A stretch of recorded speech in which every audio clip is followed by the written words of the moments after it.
ಬಂಧುಗಳೇ ನಮಸ್ಕಾರ, ಹೇಗಿದ್ದೀರಿ ನೀವೆಲ್ಲರೂ? ನಾನು ಸುಬ್ರಹ್ಮಣ್ಯ ಎಸ್ ಹಂಡಿಗೆ. ಬಂಧುಗಳೇ, ನಮ್ಮ ಥರ್ಡ್ ಐ ಕನ್ನಡ ಚಾನಲಲ್ಲಿ ನಾನೊಂದು ರಿಯಾಲಿಟಿ ಚೆಕ್ ಅನ್ನ ಮಾಡಿದ್ದೆ. ಈ ಗೃಹಲಕ್ಷ್ಮಿ ಯೋಜನೆಗೆ ಸಂಬಂಧಪಟ್ಟ ಹಾಗೆ ಜನರಿಗೆ ಹಣ ತಲುಪ್ತಾ ಇದೆಯಾ ಇಲ್ವಾ ಏನು ಎತ್ತ ಅಂತ ಹೇಳಿ.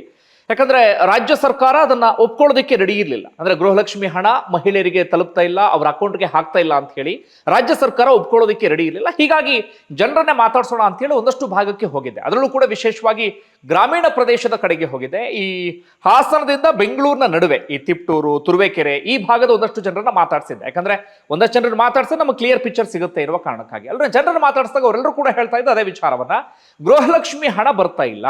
ಒಂದಷ್ಟು ಜನರಿಗೆ ಮೇ, ಜೂನ್, ಜುಲೈ 3 ತಿಂಗಳ ಹಣ ಬಂದಿಲ್ಲ. ಇನ್ನೊಂದಷ್ಟು ಮಂದಿಗೆ ಜೂನ್ ಮತ್ತೆ ಜುಲೈ ತಿಂಗಳ ಹಣ ಬಂದಿಲ್ಲ. ಹೀಗಾಗಿ ಮಹಿಳೆಯರೆಲ್ಲರೂ ಕೂಡ ತೀವ್ರವಾದಂತಹ ಆಕ್ರೋಶವನ್ನ ಹೊರ ಹಾಕ್ತಾ ಇದ್ರು. ಸಿದ್ದರಾಮಯ್ಯ ಮೋಸ ಮಾಡಿಬಿಟ್ರು, ಚುನಾವಣೆಯ ಸಂದರ್ಭದಲ್ಲಿ ನಮ್ಮೆಲ್ಲರಿಗೂ ಕೂಡ ಭರವಸೆಯನ್ನ ಕೊಟ್ಟಿದ್ರು, ಆದ್ರೆ ಭರವಸೆಯನ್ನ ಕೊಟ್ಟು ಆ ಭರವಸೆಯನ್ನ ಉಳಿಸ್ಕೊಳ್ಳೋದಕ್ಕೆ ಸಾಧ್ಯ ಆಗ್ಲಿಲ್ಲ. ಲೋಕಸಭಾ ಚುನಾವಣೆಯಲ್ಲಿ ನಾವು ಕಾಂಗ್ರೆಸ್ಗೆ ಹೆಚ್ಚು ಸೀಟನ್ನ ಕೊಟ್ಟಿಲ್ಲ ಎನ್ನುವ ಕಾರಣಕ್ಕಾಗಿ ಗೃಹಲಕ್ಷ್ಮಿ ಯೋಜನೆಯನ್ನ ಬಂದ್ ಮಾಡಿಬಿಟ್ರು ಎನ್ನುವ ರೀತಿಯಲ್ಲಿ ಜನ ಆಕ್ರೋಶವನ್ನ ಹೊರಹಾಕಿದ್ರು.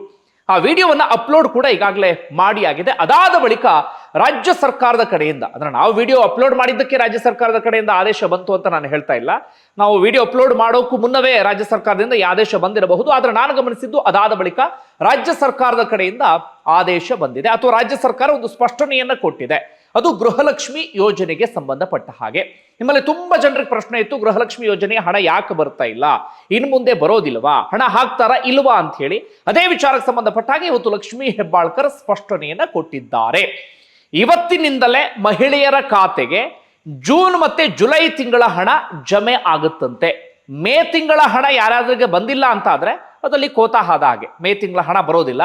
ಜೂನ್ ಮತ್ತೆ ಜುಲೈ 2 ತಿಂಗಳ ಹಣ ಬಂದಿಲ್ಲ ಅಂತ ಆದ್ರೆ ಒಟ್ಟಿಗೆ 4,000 ರೂಪಾಯಿ ಹಣವನ್ನ ಹಾಕ್ತಾರಂತೆ. ಅದಾದ ಬಳಿಕ ಆಗಸ್ಟ್ ತಿಂಗಳಿಂದ ಹಣವನ್ನ ಕಂಟಿನ್ಯೂ ಮಾಡ್ಕೊಂಡು ಹೋಗ್ತಾರಂತೆ. ಯಾವುದೇ ಕಾರಣಕ್ಕೂ ಗೃಹಲಕ್ಷ್ಮಿ ಯೋಜನೆಯನ್ನ ನಿಲ್ಲಿಸೋದಿಲ್ಲ ಅಂತ ಹೇಳಿ ಇದೀಗ ಲಕ್ಷ್ಮೀ ಹೆಬ್ಬಾಳ್ಕರ್ ಸ್ಪಷ್ಟನೆಯನ್ನ ಕೊಟ್ಟಿದ್ದಾರೆ. ಹೀಗಾಗಿ ಒಮ್ಮೆ ನಿಮ್ಮ ಅಕೌಂಟ್ ಅನ್ನ ಚೆಕ್ ಮಾಡ್ಕೊಳ್ಳಿ, ಮಹಿಳೆಯರು ನಿಮ್ಮ ಅಕೌಂಟ್ ಚೆಕ್ ಮಾಡ್ಕೊಳ್ಳಿ. ನಿಜವಾಗ್ಲೂ ಅವರು ಹೇಳಿದ ರೀತಿಯಲ್ಲಿ 4,000 ಹಣ ಜಮೆ ಆಗಿದೆಯಾ ಅಂತ ಹೇಳಿ.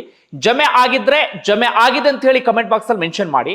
ಹಣ ಬಂದಿಲ್ಲ ಅಂತ ಆದ್ರೆ ಹಣ ಬಂದಿಲ್ಲ ಅಂತಲೂ ಕೂಡ ಮೆನ್ಷನ್ ಮಾಡಿ ಅದನ್ನ ತಲುಪಿಸಬೇಕಾದವರಿಗೆ ತಲುಪಿಸುವಂತ ಕೆಲಸವನ್ನ ನಾವು ಮಾಡ್ತಾ ಹೋಗ್ತೀವಿ. ಒಟ್ಟಾರೆಯಾಗಿ ಮಹಿಳೆಯರಿಗೆ ಒಂದು ರೀತಿಯಲ್ಲಿ ರಾಜ್ಯ ಸರ್ಕಾರ ಇದೀಗ ಗುಡ್ ನ್ಯೂಸ್ ಅನ್ನ ಕೊಟ್ಟಿದೆ. ಯಾಕಂದ್ರೆ 2,000 ರೂಪಾಯಿ ಹಣ ಒಂದಷ್ಟು ಜನರಿಗೆ ಏನು ಅನಿಸ್ತಾ ಇರ್ಬೋದು, ಆದ್ರೆ ಒಂದಷ್ಟು ಜನರಿಗೆ ಇದರಿಂದ ಬಹಳ ಉಪಯೋಗ ಆಗ್ತಾ ಇದೆ. ನಾನು ಈ ಹಿಂದೆ 2,000 ರೂಪಾಯಿ ಯಾಕೆ ಏನು ಎತ್ತ ಆ ರೀತಿಯಲ್ಲಿ ಯೋಚನೆ ಮಾಡ್ತಾ ಇದ್ದೆ. ಆದ್ರೆ ಇವತ್ತು ಗ್ರೌಂಡ್ ರಿಯಾಲಿಟಿ ಗಮನಿಸಿದಾಗ, ಅಥವಾ ಆ ರಿಯಾಲಿಟಿ ಚೆಕ್ ಅನ್ನ ಮಾಡಿದ ಸಂದರ್ಭದಲ್ಲಿ ತುಂಬಾ ಜನ ಮಹಿಳೆಯರು ಹೇಳ್ತಾ ಇದ್ರು, ನಮ್ಮ ಗಂಡ ದುಡಿತಾರೆ, ಆದ್ರೆ ಆಲ್ಕೋಹಾಲ್ ಸೇವನೆ ಮಾಡ್ತಾರೆ, 1 ರೂಪಾಯಿ ಕೂಡ ಮನೆಗೆ ತಂದು ಕೊಡೋದಿಲ್ಲ, ನಾವು ಸಂಸಾರವನ್ನ ಮೇಂಟೈನ್ ಮಾಡ್ಬೇಕಾಗತ್ತೆ, ಮಕ್ಕಳ ಸ್ಕೂಲ್ ಫೀಸ್ ಅನ್ನ ಕಟ್ಟಬೇಕಾಗತ್ತೆ, ಎಲ್ಲೆಲ್ಲೋ ಸಾಲ ಮಾಡ್ಕೊಂಡಿರ್ತೀವಿ, ಚೀಟಿ ಹಣವನ್ನ ಕಟ್ಟಬೇಕಾಗತ್ತೆ, ಇನ್ನೇನೋ ಸಣ್ಣ ಪುಟ್ಟ ಔಷಧಿಗೆ ನಮಗೆ ಬೇಕು, ಈ ಕಾರಣಕ್ಕಾಗಿ ನಮಗೆ ಗೃಹಲಕ್ಷ್ಮಿ ಹಣ ಬಹಳ ಯೂಸ್ ಆಗ್ತಿತ್ತು. 2 ತಿಂಗಳಿಂದ ಬಂದಿಲ್ಲ ಅಂತ ಆದಾಗ ನಮಗೆ ಬಹಳ ತಲೆ ಕೆಡಿಸ್ಕೊಂಡು ಬಿಟ್ವಿ, ಬಹಳ ಯೋಚನೆ ಆಗಿಬಿಡ್ತು. ತುಂಬಾ ಜನರಿಗೆ 2,000 ದೊಡ್ಡ ಅಮೌಂಟ್ ಅನಿಸ್ತಾ ಇರಬಹುದು, ಆದ್ರೆ ನಮಗೆ ದೊಡ್ಡ ಅಮೌಂಟ್ ಎನ್ನುವಂತ ಮಾತನ್ನ ಹೇಳ್ತಾ ಇದ್ರು. ಇನ್ನು ಒಂದಷ್ಟು ವಯಸ್ಸಾದಂಥವ್ರು ಅಜ್ಜಿಯಂದರು ಹೇಳ್ತಿದ್ದಂತ ಮಾತಂದ್ರೆ, ಮಕ್ಕಳಿದ್ದಾರೆ ಸ್ವಾಮಿ, ಆದ್ರೆ ಮಕ್ಕಳು ನಮಗೆ ಔಷಧಿಗೆ ಹಣ ಕೊಡ್ತಾ ಇಲ್ಲ, ಏನೋ ಹಣ ಕೇಳಕ್ ಹೋದ್ರೆ ಬೇರೆ ರೀತಿಯಲ್ಲಿ ಮಾತಾಡೋದಕ್ಕೆ ಶುರು ಮಾಡ್ಕೊಂಡು ಬಿಡ್ತಾರೆ, ಅಥವಾ ಬೇರೆ ಬೇರೆ ಏನೇನೋ ನಮಗೆ ಚುಚ್ಚು ಮಾತುಗಳನ್ನ ಹೇಳೋದಕ್ಕೆ ಶುರು ಮಾಡ್ಕೊಳ್ತಾರೆ. ಆದ್ರೆ ಈ ಗೃಹಲಕ್ಷ್ಮಿ ಯೋಜನೆ ಹಣದಿಂದ ನಮ್ಮ ಔಷಧಿಗೆ ಹೇಗೋ ಆಗ್ತಾ ಇತ್ತು, ನಮಗೆ BP ಇದೆ, ಶುಗರ್ ಸಮಸ್ಯೆ ಇದೆ, ಅಥವಾ ಇನ್ನೊಂದೇನೋ ಸಮಸ್ಯೆ ಇದೆ, ಹೇಗೋ ನಾವೆಲ್ಲರೂ ಕೂಡ ಹಣದಿಂದ ನಿಭಾಯಿಸ್ಕೊಂಡು ಹೋಗ್ತಾ ಇದ್ವಿ, ನಮಗೆ ಆ ಹಣ ಬೇಕೇ ಬೇಕು, ಇದ್ದಕ್ಕಿದ್ದ ಹಂಗೆ ನಿಲ್ಸಿದ್ ಯಾಕೆ ಎನ್ನುವ ರೀತಿಯಲ್ಲೂ ಕೂಡ ಪ್ರಶ್ನೆ ಮಾಡ್ತಾ ಇದ್ರು. ಈಗ ಒಟ್ಟಾರೆಯಾಗಿ ರಾಜ್ಯ ಸರ್ಕಾರ ಕ್ಲಾರಿಟಿಯನ್ನು ಕೊಟ್ಟಿದೆ, ಹಣ ನಿಮಗೆ ಬರ್ತಾ ಇದೆ ಅಂತ ಹೇಳಿ. ಹೀಗಾಗಿ ನೀವು ಅಕೌಂಟ್ ಅನ್ನ ಚೆಕ್ ಮಾಡ್ಕೊಳ್ಬಹುದು. ಇನ್ನೊಂದು ಪ್ರಶ್ನೆ ತುಂಬಾ ಜನರಿಗಿದೆ, ಯಾಕೆ ಗೃಹಲಕ್ಷ್ಮಿ ಹಣ ಬರ್ತಾ ಇರಲಿಲ್ಲ ಅಂತ. ರಾಜ್ಯ ಸರ್ಕಾರ ಹೇಳ್ತಾ ಇರೋದು ಟೆಕ್ನಿಕಲ್ ಸಮಸ್ಯೆಯ ಕಾರಣಕ್ಕಾಗಿ ಬರ್ತಾ ಇರಲಿಲ್ಲ ಅಂತ ಹೇಳಿ. ಟೆಕ್ನಿಕಲ್ ಸಮಸ್ಯೆ ಅಲ್ಲ, ಇಲ್ಲಿಯವರೆಗೆ ಇಲ್ಲದಂತ ಟೆಕ್ನಿಕಲ್ ಸಮಸ್ಯೆ ಈಗ ಯಾಕೆ ಸೃಷ್ಟಿ ಆಯ್ತೋ ಗೊತ್ತಿಲ್ಲ. ಟೆಕ್ನಿಕಲ್ ಸಮಸ್ಯೆ ಅಲ್ಲ, ಅಸಲಿ ವಿಚಾರ ಏನಪ್ಪಾ ಅಂದ್ರೆ ರಾಜ್ಯದ ಬೊಕ್ಕಸಕ್ಕೆ ಇದು ಹೊರೆ ಆಗ್ತಾ ಇದೆ. ಈ ಹಿಂದೆಯೇ ಸಾಕಷ್ಟು ಜನ ರಾಜ್ಯ ಸರ್ಕಾರಕ್ಕೆ ಎಚ್ಚರಿಕೆಯನ್ನು ಕೊಟ್ಟಿದ್ರು, ನಿಮ್ಮ ಸ್ವಾರ್ಥಕ್ಕೋಸ್ಕರ, ಇನ್ನೊಂದು ಮಗದೊಂದಕ್ಕೋಸ್ಕರ ನೀವು ಗ್ಯಾರಂಟಿಯನ್ನು ಘೋಷಣೆ ಮಾಡೋದಕ್ಕೆ ಹೋಗಬೇಡಿ, ಉಚಿತ ಭಾಗ್ಯವನ್ನ ಕೊಡ್ತೀವಿ ಅಂತ ಹೇಳಿ ನೀವು ಈ ರೀತಿಯ ಭರವಸೆನ ಕೊಡೋದಕ್ಕೆ ಹೋಗಬೇಡಿ. ಒಮ್ಮೆ ಅದನ್ನು ಕೊಡೋದಕ್ಕೆ ಶುರು ಮಾಡ್ಕೊಂಡ್ರಿ ಅಂತಾದ್ರೆ ಜನ ಕೂಡ ಅದಕ್ಕೆ ಅಡಿಕ್ಟ್ ಆಗಿಬಿಡ್ತಾರೆ. ಅದಾದ ಬಳಿಕ ಜನಕ ಹಣ ನೀವು ಕಂಟಿನ್ಯೂ ಆಗಿ ಕೊಡ್ತಾನೆ ಹೋಗಬೇಕಾಗತ್ತೆ. ಮುಂದೊಂದು ದಿನ ರಾಜ್ಯ ಸರ್ಕಾರಕ್ಕೆ ಸಮಸ್ಯೆ ಆಗುತ್ತೆ, ನಿಮ್ಮ ಶಾಸಕರು ನಿಮ್ಮ ವಿರುದ್ಧ ತಿರುಗಿ ಬೀಳ್ತಾರೆ, ಬೇರೆ ಅಭಿವೃದ್ಧಿ ಚಟುವಟಿಕೆಗಳಿಗೆ ಹಣ ಸಾಕಾಗೋದಿಲ್ಲ, ಗ್ಯಾರಂಟಿಗೆ ಹಣ ಸಾಕಾಗೋದಿಲ್ಲ ಅಂತ ಹೇಳಿ ರಾಜ್ಯ ಸರ್ಕಾರಕ್ಕೂ ಕೂಡ ಇದೀಗ ಅದೇ ಸಮಸ್ಯೆ ಆಗಿದೆ. ಈ ಕಾರಣಕ್ಕಾಗಿ ಪೆಟ್ರೋಲ್ ಡೀಸೆಲ್ ಬೆಲೆ ಜಾಸ್ತಿ ಆಯಿತು, ಮದ್ಯದ ಬೆಲೆ ಜಾಸ್ತಿ ಆಯಿತು, ಹಾಲಿನ ಬೆಲೆ ಜಾಸ್ತಿ ಆಯಿತು, ಇನ್ನು ಬೇರೆ ಬೇರೆ ನಮಗೆ ಗೊತ್ತಿಲ್ಲದಂತೆ ಒಂದಷ್ಟು ಬೆಲೆ ಎಲ್ಲವನ್ನು ಕೂಡ ಜಾಸ್ತಿ ಮಾಡಲಾಗಿದೆ. ಗ್ಯಾರಂಟಿಗೆ ಹಣ ಹೊಂದಿಸೋದಕ್ಕೆ ಒದ್ದಾಡುವಂಥ ಪರಿಸ್ಥಿತಿ ನಿರ್ಮಾಣ ಆಗಿದೆ. ಮತ್ತೊಂದು ಕಡೆಯಿಂದ ಈ SC/ST ಸಮುದಾಯದವರಿಗೆ ಅಂತ ಹೇಳಿ ಒಂದು ಹಣವನ್ನು ಮೀಸಲಿಡಲಾಗಿರುತ್ತೆ. ಹೆಚ್ಚು ಕಡಿಮೆ ಒಂದು 30,000 ಕೋಟಿಯಷ್ಟು ಹಣವನ್ನು ಅವರಿಗೋಸ್ಕರ ಮೀಸಲಿಡಲಾಗಿದೆ, ಅವರ ಅಭಿವೃದ್ಧಿಗೋಸ್ಕರ ಅಂತ ಹೇಳಿ. ಅದರಲ್ಲಿ 14,000 ಕೋಟಿಯಷ್ಟು ಹಣವನ್ನು ಅಧಿಕೃತವಾಗಿ ಘೋಷಣೆಯನ್ನು ಮಾಡಿ ತೆಗೆದು ಅದನ್ನು ಕೂಡ ಗ್ಯಾರಂಟಿಗೆ ಬಳಸ್ಕೊಳ್ತಿದ್ದಾರೆ. ಈ ವರ್ಷ ಇಷ್ಟು ಸಮಸ್ಯೆ ಆಗಿಬಿಟ್ಟಿದೆ ಗ್ಯಾರಂಟಿಯನ್ನ ಸರಿದೂಗಿಸ್ಕೊಂಡು ಹೋಗೋದಕ್ಕೆ ಅಥವಾ ಗ್ಯಾರಂಟಿ ಯೋಜನೆಯನ್ನು ಮುಂದುವರಿಸ್ಕೊಂಡು ಹೋಗೋದಕ್ಕೆ. ಸರ್ಕಾರ ರಚನೆ ಆಗಿ ಬರೀ ಒಂದೇ ವರ್ಷ, ಈಗಲೇ ಇಷ್ಟು ಸಮಸ್ಯೆ ಅಂದರೆ ಮುಂದೆ ಮುಂದೆ ಇನ್ನು ಯಾವ್ಯಾವ ರೀತಿ ಸಮಸ್ಯೆ ಆಗುತ್ತೋ ಗೊತ್ತಿಲ್ಲ. ಹಣ ಹೊಂದಿಸೋಕೆ ಸಾಧ್ಯ ಆಗದೆ ಗೃಹಲಕ್ಷ್ಮಿ ಹಣವನ್ನು ನಿಲ್ಲಿಸಲಾಗಿತ್ತು. ಯಾಕಂದ್ರೆ ಈ ಯುವ ನಿಧಿ ಬಹಳ ದೊಡ್ಡ ಸಂಖ್ಯೆಯ ಜನರಿಗೆ ತಲುಪದ ಯೋಜನೆ ಅದು. ಇನ್ನೊಂದು ಯೋಜನೆ ಯಾವುದು, ಈ ಕರೆಂಟ್ ಬಿಲ್ಗೆ ಸಂಬಂಧಪಟ್ಟ ಹಾಗೆ. ಕರೆಂಟ್ ಬಿಲ್ಲು ಕೂಡ ಬಹಳ ದೊಡ್ಡ ಸಮುದಾಯಕ್ಕೆ ಅದು ಏನು ತಲುಪುತ್ತೆ ಅನ್ನುವ ರೀತಿಯಲ್ಲಿಲ್ಲ, ಅದನ್ನು ಹೇಗೋ ನಿಭಾಯಿಸ್ಕೊಂಡು ಹೋಗ್ತಾರೆ. ಈ ಉಚಿತ ಬಸ್ ಬಹಳ ದೊಡ್ಡ ಸಮುದಾಯಕ್ಕೆ ತಲುಪುತ್ತೆ, ಆದರೆ ಈ BMTC ಹಣ ಕೊಡೋದಿಲ್ಲ, KSRTC ಹಣ ಕೊಡೋದಿಲ್ಲ, ಅದು ಜನರಿಗೆ ತಿಳಿಯೋದಿಲ್ಲ. ಹೀಗಾಗಿ ಫ್ರೀ ಬಸ್ ಹೇಗೋ ನಡ್ಕೊಂಡು ಹೋಗುತ್ತೆ. ಡೈರೆಕ್ಟ್ ಆಗಿ ಇಲ್ಲಿ ಸಮಸ್ಯೆ ಆಗೋದು ಅನ್ನಭಾಗ್ಯ ಯೋಜನೆ. ಅನ್ನಭಾಗ್ಯ ಯೋಜನೆಗೂ ಕೂಡ ಬಹಳ ದೊಡ್ಡ ಮೊತ್ತ ಏನಿಲ್ಲ, ಆದರೆ ಬಹಳ ದೊಡ್ಡ ಮಟ್ಟಿಗೆ ಹೊರ ಬೀಳೋದು ಯಾವುದು, ಗೃಹಲಕ್ಷ್ಮಿ ಯೋಜನೆ.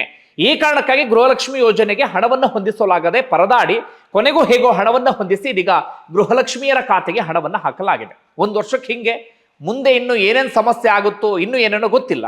ಇದರಿಂದ ಬಹಳ ಎಫೆಕ್ಟ್ ಆಗ್ತದೆ. ತುಂಬಾ ಜನರಿಗೆ ಗೊತ್ತಾಗ್ತಿಲ್ಲ, ಸಾಕಷ್ಟು ಅಭಿವೃದ್ಧಿ ಕೆಲಸಗಳಾಗ್ತಾ ಇಲ್ಲ, ಯಾವುದೇ ಶಾಸಕರಿಗೆ ಅನುದಾನ ಸಿಗ್ತಾ ಇಲ್ಲ, ಬೇರೆ ಬೇರೆ ತಿಲ್ಲು ಕೂಡ ಸಮಸ್ಯೆ ಆಗ್ತದೆ. ಇದು ಮುಂದೆ ಹೋಗ್ತಾ ಇನ್ನು ಯಾವ್ಯಾವ ಸಮಸ್ಯೆಗಳಿಗೆ ಇದು ಕಾರಣ ಆಗುತ್ತೆ ಅದೆಲ್ಲವನ್ನು ಕೂಡ ನಾವು ಕಾದು ನೋಡಬೇಕಾಗಿದೆ.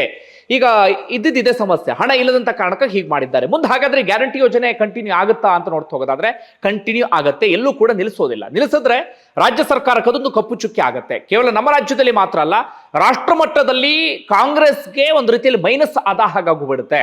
ಮುಂದೆ ಕಾಂಗ್ರೆಸ್ಗೆ ಬೇರೆ ಬೇರೆ ಚುನಾವಣೆಯಲ್ಲಿ ಭರವಸೆಯನ್ನ ಕೊಡೋದಕ್ಕೂ ಬಾಯಿಲ್ಲದಂತ ಪರಿಸ್ಥಿತಿ ನಿರ್ಮಾಣ ಆಗ್ಬಿಡುತ್ತೆ. ಹೀಗಾಗಿ ಏನು ಮಾಡ್ತಿದ್ದಾರೆ ಅಂದ್ರೆ, ಈ ಆರಂಭದಲ್ಲಿ ಏನು ಮಾಡಿಬಿಟ್ರು, ಎಲ್ರಿಗೂ ಗೃಹಲಕ್ಷ್ಮಿ ಯೋಜನೆಯ ಹಣ, ಎಲ್ರಿಗೂ ಅನ್ನಭಾಗ್ಯ ಯೋಜನೆಯ ಹಣ, ಸರಿಯಾದಂತೆ ಡಾಕ್ಯುಮೆಂಟ್ ವೆರಿಫಿಕೇಶನ್ ಮಾಡಲಿಲ್ಲ, ತರಾತುರಿಯಲ್ಲಿ ನಮ್ಮ ಯೋಜನೆಯನ್ನ ಜಾರಿಗೆ ತರಬೇಕು ಅಂತ ಎಲ್ರಿಗೂ ಕೂಡ ಕೊಡೋದಕ್ಕೆ ಶುರು ಮಾಡ್ಕೊಂಡಿದ್ರು. ಆದ್ರೆ ಈಗ ಏನು ಮಾಡ್ತಿದ್ದಾರೆ, ಎಲ್ಲವನ್ನು ಕೂಡ ಹಂತ ಹಂತವಾಗಿ ಕಟ್ ಮಾಡೋದಕ್ಕೆ ಶುರು ಮಾಡ್ಕೊಂಡಿದ್ದಾರೆ. ಗೃಹಲಕ್ಷ್ಮಿ ಯೋಜನೆಯಲ್ಲಿ ಎಲ್ಲೆಲ್ಲಿ ಕಟ್ ಮಾಡಬಹುದು, ಯಾರ್ಯಾರಿಗೆ ಯಾವ್ಯಾವ ನೆಪವನ್ನು ಹೇಳಿ ಗೃಹಲಕ್ಷ್ಮಿ ಯೋಜನೆಯ ಹಣವನ್ನು ನಿಲ್ಲಿಸಬಹುದು, ಆ ಟೆಕ್ನಿಕಲ್ ಸಮಸ್ಯೆ ಇದೆ, ಈ ಟೆಕ್ನಿಕಲ್ ಸಮಸ್ಯೆ ಇದೆ ಅಂತ ಹೇಳಿ ಏನೇನು ಹುಡುಕಬಹುದು, ಅದೆಲ್ಲವನ್ನು ಕೂಡ ಪತ್ತೆ ಹಚ್ಚುವಂತ ಕೆಲಸವನ್ನ ಮಾಡ್ತಿದ್ದಾರೆ. ಪತ್ತೆ ಹಚ್ಚಲಿ, ಅರ್ಹರಿದ್ದವರಿಗೆ ಮಾತ್ರ ಸಿಗ್ಲಿ, ಯಾರು ಅರ್ಹರಲ್ಲವೋ ಅವರಿಗೆ ತಲುಪೋದು ಬೇಡ. ಇದು ನಮ್ಮ ಕಳಕಳಿಯೂ ಕೂಡ ಹೌದು. ಆದ್ರೆ ಆ ದಾರಿಯಲ್ಲಿ ಅಂದ್ರೆ ಈ ರೀತಿಯ ಕಟ್ ಮಾಡಬೇಕು ಅನ್ನುವಂತ ತರಾತುರಿಯಲ್ಲಿ ನಿಜವಾಗ್ಲೂ ತಲುಪಬೇಕಾದವರಿಗೂ ತಲುಪಿಸ್ತಾ ಇದ್ರೆ ಕಷ್ಟ ಅನ್ನುವಂತ ಒಂದು ವಿಚಾರವನ್ನು ನಾವಿಲ್ಲಿ ಪ್ರಸ್ತಾಪ ಮಾಡಬೇಕಾಗತ್ತೆ. ಆರಂಭದಲ್ಲಿ 20% ಜನರಿಗೆ ಕಟ್ ಮಾಡೋದು, ಆಮೇಲೆ 30%, ಆಮೇಲೆ 40%, ಆಮೇಲೆ 50%, ನೆಕ್ಸ್ಟ್ 5 ವರ್ಷ ಮುಗಿಯುವ ಸಂದರ್ಭದಲ್ಲಿ ಒಂದು 70% ಅಷ್ಟು ಕಟ್ ಮಾಡಿ ತೆಗೆದು ಬಿಡೋದು. ಪೂರ್ತಿ ಗೃಹಲಕ್ಷ್ಮಿ ನಿಲ್ಲಿಸ್ಬಿಟ್ವಿ ಅಂತಾನೂ ಹೇಳಕ್ಕಾಗಲ್ಲ, ಗೃಹಲಕ್ಷ್ಮಿಯನ್ನು ಕೊಡ್ತಿದೀವಿ ಅಂತಾನೂ ಕೂಡ ಹೇಳೋದಕ್ಕಾಗಲ್ಲ. ಜನರು ಕೂಡ ಗೊಂದಲಕ್ಕೊಳಗಾಗಿ ನಾವು ಯಾವುದಕ್ಕೆ ವಾಯ್ಸ್ ರೇಸ್ ಮಾಡ್ಬೇಕಂತ ಗೊತ್ತಾಗದೆ ಸುಮ್ಮನೆ ಇರುವಂತ ಪರಿಸ್ಥಿತಿ ನಿರ್ಮಾಣ ಆಗಿಬಿಡುತ್ತೆ. ಇಂಥದ್ದೊಂದು ಪ್ಲಾನ್ ಒಳಗೊಳಗೆ ನಡೀತಾ ಇದೆ. ಆದ್ರೆ ತಲುಪಿಸಬೇಕಾದವ್ರಿಗೆ ತಲುಪಿಸಲೇಬೇಕು ಆ ಹಣವನ್ನ. ಯಾವುದಾದ್ರು ನೆಪವನ್ನ ಹೇಳಿ ದಯವಿಟ್ಟು ನಿಲ್ಸೋದಿಕ್ಕೆ ಹೋಗಬೇಡಿ. ಇವತ್ತು ಯಾರೋ ಒಬ್ರು ಅಜ್ಜಿ ಮಾತಾಡ್ತಾ ಇದ್ರು, ನನಗೆ ಹೆಬ್ಬೆಟ್ಟು ಮಗ ನಂಗೆ ಗೊತ್ತಕ್ಕಾಗಲ್ಲ, ಯಾಕಂದ್ರೆ ನಂದು ಇಲ್ಲೆಲ್ಲ ಒಳಸ್ ಹೋಗಿಬಿಟ್ಟಿದೆ, ಅದು ಆ ಹೆಬ್ಬೆಟ್ಟನ್ನು ಒತ್ತಕ್ಕಾಗಿಲ್ಲ ಅನ್ನುವ ಕಾರಣಕ್ಕಾಗಿ ನನ್ನ ಹಣವನ್ನು ಕೊಡ್ತಾ ಇಲ್ಲ ನನಗೆ, ಆದ್ರೆ ನಾನು ನಿಜವಾಗ್ಲೂ ನಾನು ಅರಳಿದ್ದೇನೆ ಅಂತ ಹೇಳಿ ದಯವಿಟ್ಟು ಅಂಥವ್ರನ್ನ ಹುಡುಕಿ ಕೊಡುವಂತ ಕೆಲಸವನ್ನ ಮಾಡಿ. ಮನೇಲಿ 2 ಕಾರ್ ಇದ್ದವರಿಗೆ, ಮನೇಲಿ 10 ಎಕರೆ ಜಮೀನು ಇದ್ದಂಥವರಿಗೆ, ಮನೇಲಿ ಎಲ್ಲಾ ಸೌಲಭ್ಯ ಸಿಗುವಂಥವ್ರಿಗೆ ತಗೊಂಡೋಗಿ ಅವ್ರ ಅಕೌಂಟಿಗೆ 2,000 ರೂಪಾಯಿ ಹಾಕುವಂತ ಕೆಲಸವನ್ನ ಮಾಡಬೇಡಿ. ಡಾಕ್ಯುಮೆಂಟ್ ಸರಿ ಇಲ್ಲ, ಇನ್ನೊಂದು ಮಗದೊಂದು ಅಂತೇಳಿ ನಿಜವಾಗ್ಲೂ ತಲುಪಬೇಕಾದಂಥವರಿಗೆ ತಲುಪಿಸದ ಇರುವಂತ ಕೆಲಸವನ್ನ ದಯವಿಟ್ಟು ಮಾಡೋದಕ್ಕೆ ಹೋಗಬೇಡಿ. ಅವರೆಲ್ಲರ ಶಾಪ ನಿಮಗೆ ತಟ್ಟುತ್ತೆ. ಇಂಥದ್ದಾಗ್ತಾ ಇದೆ. ಮತ್ತು ಮುಂದೆ ಎಲ್ಲವೂ ಕೂಡ ಹಾಗೆ ಗ್ಯಾರಂಟಿ ಯೋಜನೆಗಳು ಬೇರೆ ಬೇರೆ ನೆಪವನ್ನು ಹೇಳಿ ಕಟ್ ಮಾಡಲಾಗುತ್ತೆ. ಈಗ BPL ಕಾರ್ಡ್ಗೆ ಹಾಗೆ ಮಾಡ್ತಿದ್ದಾರೆ. ನಮ್ಮಲ್ಲಿ ಏನಾಗ್ಬಿಟ್ಟಿದೆ, ಎಲ್ರಿಗೂ BPL ಕಾರ್ಡ್. ಒಂದು ಕಡೆಯಿಂದ ಏನು ವರದಿ ಬರ್ತಿದೆ ಅಂದ್ರೆ, ಬಡತನ ರೇಖೆಗಿಂತ ಜನ ಕಡಿಮೆ ಇರೋರು ಹಂತ ಹಂತವಾಗಿ ಕಡಿಮೆ ಆಗ್ತಿದ್ದಾರೆ, ನಮ್ಮಲ್ಲಿ ಬಡತನ ಕಡಿಮೆ ಆಗ್ತಿದೆ ಅಂತ ಇನ್ನೊಂದು ಕಡೆಯಿಂದ ವರದಿ ಬರ್ತಾ ಇದೆ. ಮತ್ತೊಂದು ಕಡೆಯಿಂದ BPL ಕಾರ್ಡ್ದಾರರ ಸಂಖ್ಯೆ ಜಾಸ್ತಿ ಆಗ್ತಿದೆ. ಹೀಗಾಗಿ ಅದಕ್ಕೂ ಒಂದಷ್ಟು ಮಾನದಂಡಗಳನ್ನು ರೂಪಿಸಿ, ಅಂದ್ರೆ ವರ್ಷಕ್ಕಿಂತಿಷ್ಟು ಆದಾಯ ದಾಟಬಾರದು, ಮನೇಲಿ ಜಮೀನು ಇರಬಾರ್ದು, ಮನೇಲಿ ಟ್ರಾಕ್ಟರ್ ಇರಬಾರ್ದು, 4 ಚಕ್ರದ ವಾಹನ ಇರಬಾರ್ದು, ಈ ರೀತಿಯಾಗಿ ಒಂದಷ್ಟು ಮಾನದಂಡಗಳನ್ನು ನಿಗದಿಪಡಿಸಿ ಯಾರ್ಯಾರು ಅರ್ಹರಲ್ಲವೋ ಅಂಥವರ BPL ಕಾರ್ಡ್ ಅನ್ನು ಕೂಡ ಕಟ್ ಮಾಡಲಾಗ್ತಾ ಇದೆ. BPL ಕಾರ್ಡ್ ಕಟ್ ಆಯ್ತು ಅಂತ ಆದ್ರೆ ಸಾಕಷ್ಟು ಯೋಜನೆಯು ಕೂಡ ಅವ್ರಿಗೆ ನಿಂತು ಹೋಗ್ಬಿಡುತ್ತೆ. ಯಾಕಂದ್ರೆ BPL ಕಾರ್ಡ್ ಆಧಾರದ ಮೇಲೆ ಒಂದಷ್ಟು ಜನರಿಗೆ ಯೋಜನೆ ಎಲ್ಲವೂ ಕೂಡ ತಲುಪ್ತಾ ಇದೆ. ಇಂಥ ಒಂದಷ್ಟು ಪ್ಲಾನ್ ಎಲ್ಲವನ್ನು ಕೂಡ ಮಾಡ್ಕೊಂಡಿದ್ದಾರೆ. ಗ್ಯಾರಂಟಿ ಯೋಜನೆ ನಿಲ್ಲೋದಿಲ್ಲ ನೇರವಾಗಿ, ಆದ್ರೆ ಹಂತ ಹಂತವಾಗಿ ಇಂಥದ್ದೆಲ್ಲವನ್ನು ಕೂಡ ಕಟ್ ಮಾಡ್ತಾ ಹೋಗ್ತಾರೆ. ನೋಡೋಣ ಇಲ್ಲಿವರೆಗೆ ಹೋಗಿ ತಲುಪುತ್ತೆ ಅಂತ ಹೇಳಿ ಇಂಥದ್ದೊಂದು ಮಾಹಿತಿಯನ್ನು ನಿಮ್ಮ ಮುಂದೆ ಇಡಬೇಕಿತ್ತು, ಆ ಕಾರಣಕ್ಕಾಗಿಟ್ಟೆ. ಧನ್ಯವಾದ ವಿಡಿಯೋ ನೋಡಿದ್ದಕ್ಕಾಗಿ.